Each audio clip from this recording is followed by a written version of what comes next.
With the recent death of Charlie Kirk and the entire nation wrestling with sociological, political, and civil questions, some dim-witted, delusional Dilbert over at the Watchtower HQ decided to post this article on the homepage of jw.org.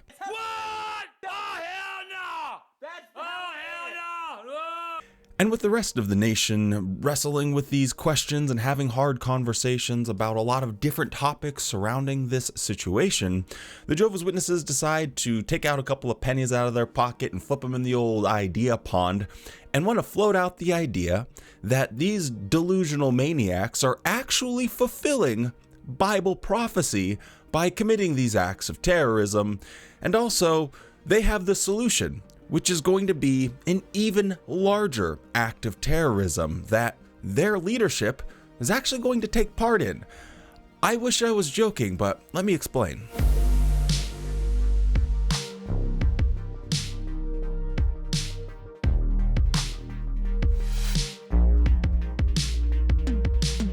Hello and welcome back to the JW Thoughts channel. My name is Wally, and today there's a garbage truck that's literally driving by right now. Hopefully you can't hear that. But we are talking about this article, I said talking about a bunch of times. This garbage truck has really got me thrown off of the vibes. But political violence and what does the Bible say? This is a series that they put out whenever there is a high profile something happening in the world, and it's called Keep on the Watch. And what does the Bible say? Usually nothing.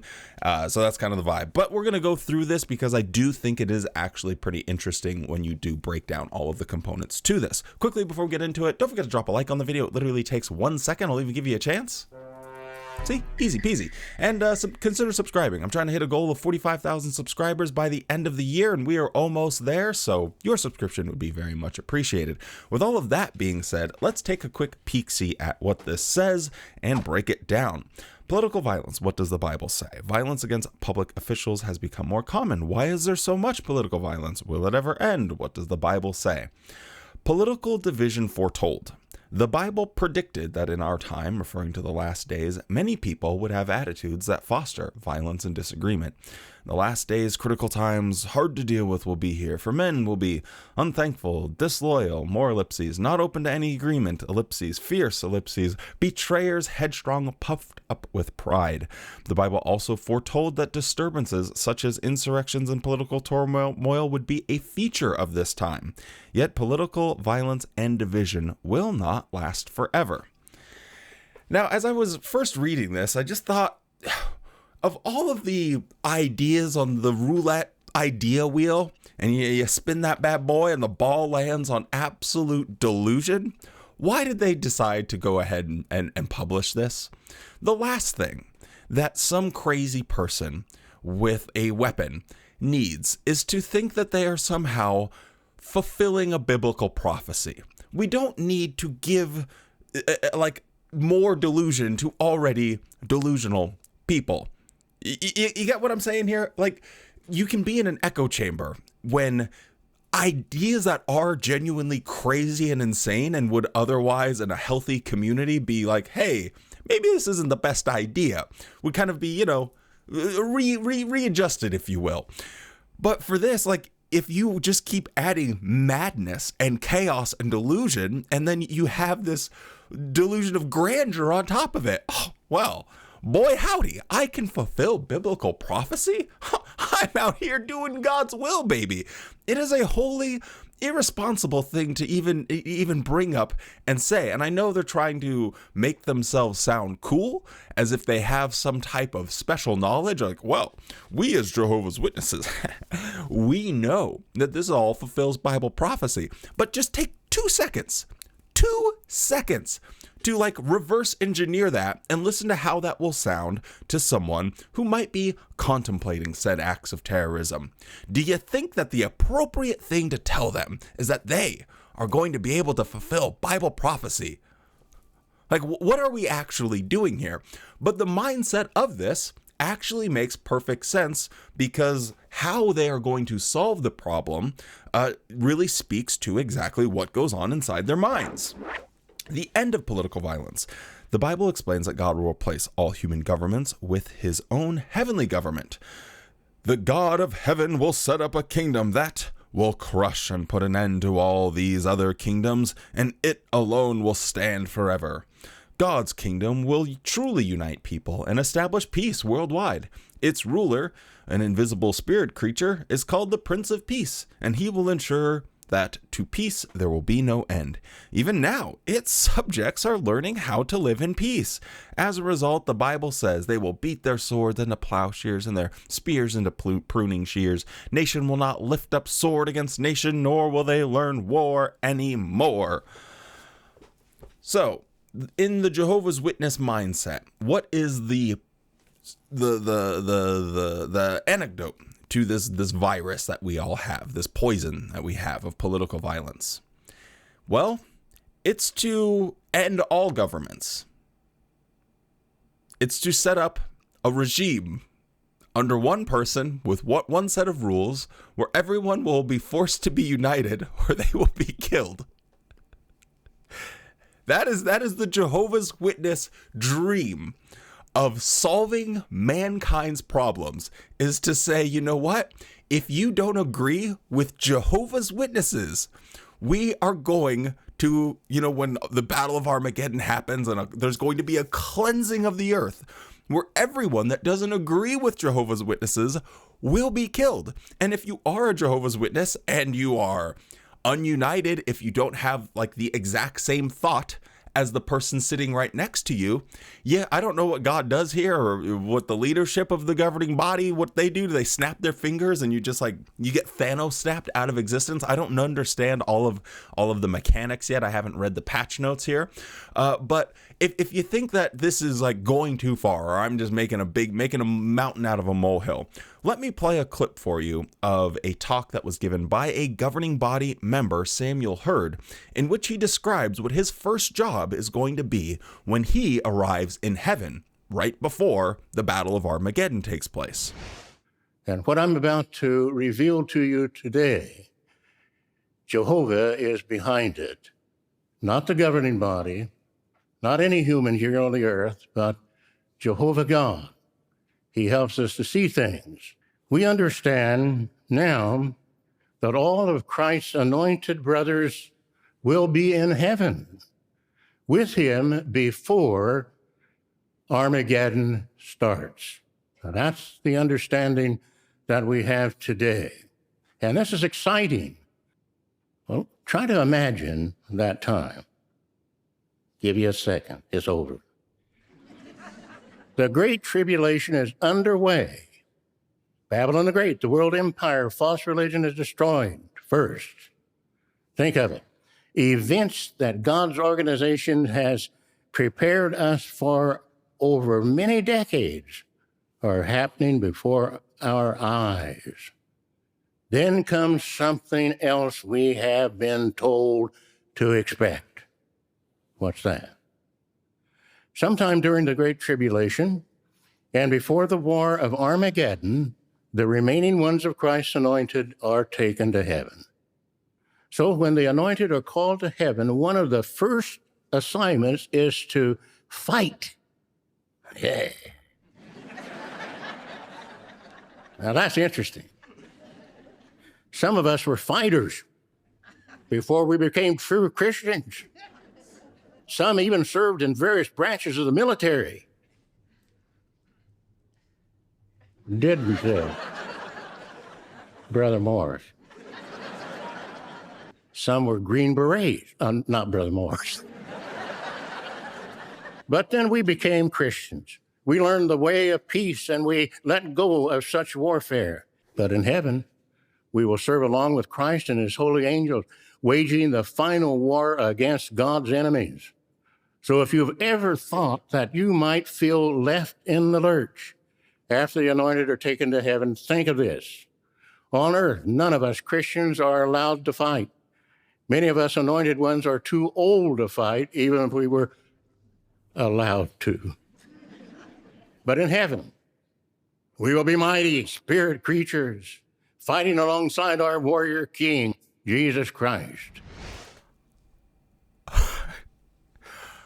It's not hyperbolic to say that the solution that the Jehovah's Witnesses are offering to the world, what they are saying publicly out there for the whole world to see, is that the real answer to political violence is to leave it to them. Hey, when we get our superpowers in heaven, the first thing that we are going to do, it's like a bunch of kids standing around, oh man, what kind of superpower would you like? Oh, what would you do if you had any superpower? And these morally bankrupt, overcooked chicken wing looking ass losers have come out and said publicly that the first thing that they want to do is start genocide. They want to go and kill anyone that disagrees with their way of seeing the universe. How terrifying of a thought that is their message of peace. They, in their hearts, believe that their message is, this is how we're going to bring peace to the whole world. Oh, all of this disunity, the arguing, the fighting, we have the answer. And that is to give us superpowers so we can kill people that disagree with us. Clean and simple. It'll be fair. It'll be just. You can't try and have like moral arguments or any type of answering of a sociological question or a real conversation about these topics with someone that genuinely thinks in their mind that is not only the proper solution, but the only solution. Now, like they mention in this article, and we have people that are demonstrating how peaceful and wonderful this life is going to be once we get to take over. So let me just play a quick video for you and just show you exactly what the Jehovah's Witnesses do as a measure of policy in order to keep this unity. Nope. Stop. Oh, look what you've done. I don't want to update Epic Games. My name is Gabriella. Ben and I have always enjoyed attending the meetings. But lately, it's been difficult. Something was missing. Our son.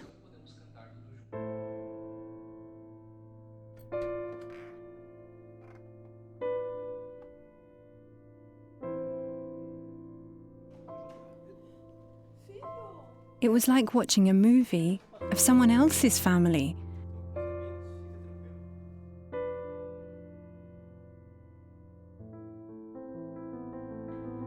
I couldn't believe this was happening to us.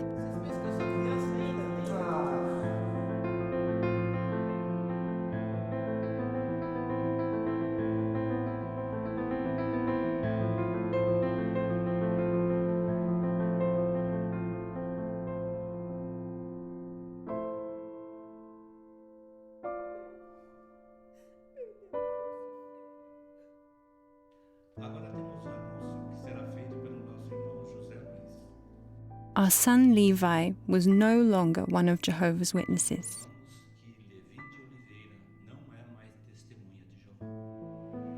The elders and friends in the congregation were so supportive and understanding.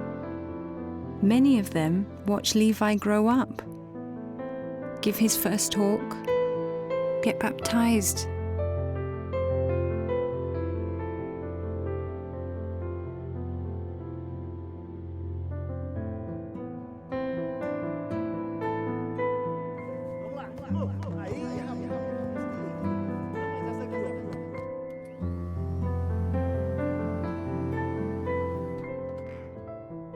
I was so torn. I was disappointed in Levi for leaving Jehovah, but I was more disappointed in myself. I felt like we failed him somehow.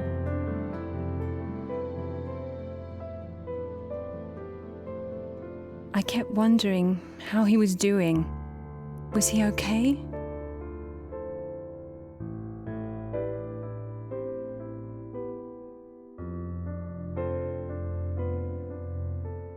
Then, as hard as the past few weeks had been, it just got harder. I knew what the Bible said about quit mixing in company with anyone who is not living according to Christian standards, but I never thought that scripture would one day apply to me. Later that evening, a brother was talking about the example of Korah's sons.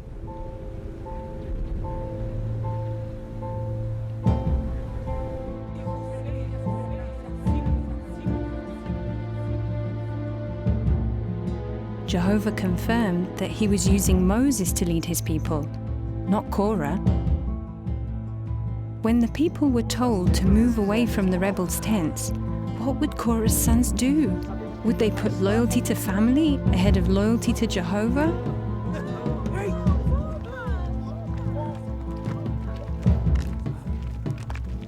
The Bible tells us that his sons remained loyal to Jehovah and were blessed for it. That night, after the meeting, I told Ben about the text I received from Levi. I told him everything.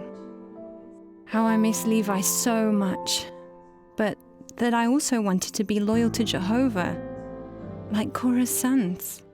Ben admitted that he too had been struggling with feelings like mine. But then, he said something that I hadn't thought of. If we were to stand between Levi and the discipline he needs, we would in effect be blocking an expression of Jehovah's love from reaching him. In fact, it's our very loyalty to Jehovah that could save his life. We agreed to continue to put our trust in Jehovah and stay loyal to him. So here we have a real example of what life is going to be like according to the Jehovah's Witnesses for all eternity. In their article, they say people right now, they are demonstrating with their lives that this peace is possible. But how? At what cost? Here is an example of what their peace looks like. Their son Levi, they don't give the reasons, but whatever they are, he doesn't want to be a Jehovah's Witness anymore.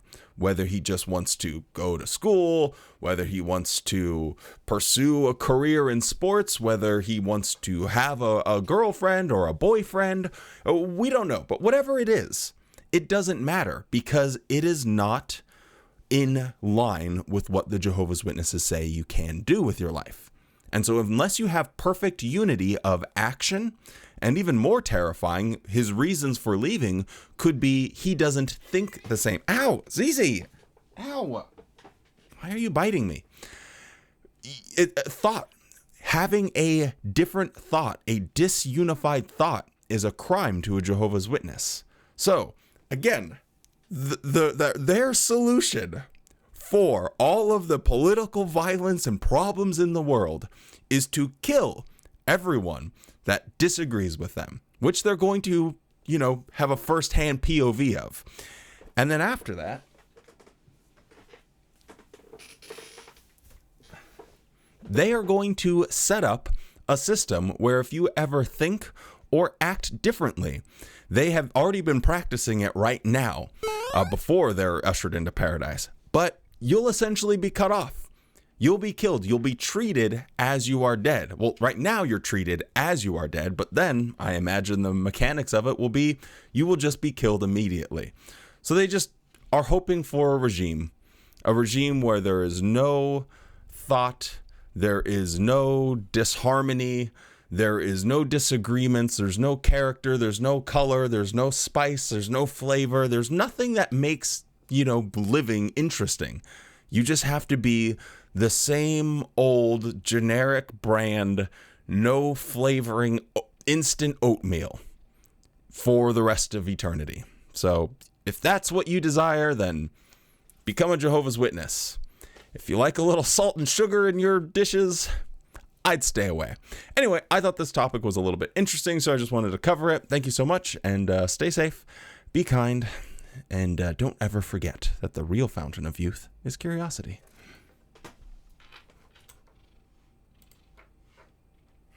And have a good ass day.